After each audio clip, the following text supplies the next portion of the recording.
City officials are taking steps to boost police accountability and racial equality in Springfield. It's part of an ongoing process after the Federal Department of Justice recommended changes to the police and their use of force procedures. Western Mass News reporter Audrey Russo joins us live in Springfield now with more on that. Audrey?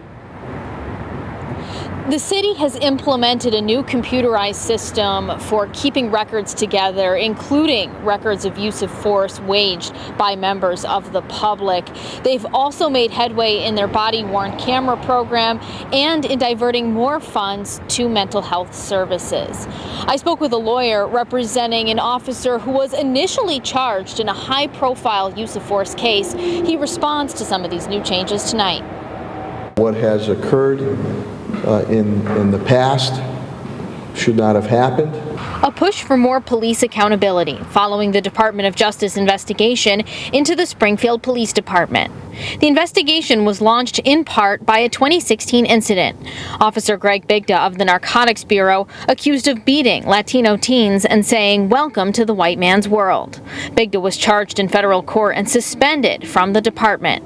In addition to better record-keeping systems and longer windows of time to begin investigating an officer's actions, Commissioner Cheryl Clapprood says new questions have been added to training exams to root out violent tendencies. A couple of the new questions have been put into play with the psych exams, and that includes how you feel about using excessive force or force on someone and how you feel about somebody else using that. Stephen Vigno, one of the Springfield officers who was charged alongside Bigda, later had his excessive force charges dropped.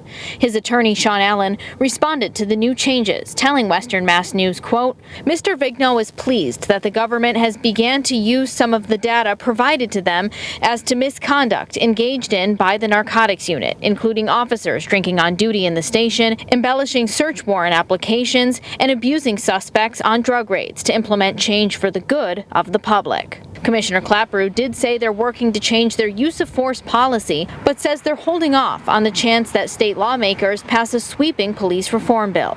Senator Eric Lesser says that's their goal this legislative session. The moment demands it. History, frankly, demands it. The DOJ report made clear that these issues are urgent, both in our community here in Springfield, but certainly statewide too. So we have to pass reform. Commissioner Clapprood also said that she has a hard time banning chokeholds in life or death situations, but she strongly discourages officers from using them. Live in Springfield, Audrey Russo for Western Mass News.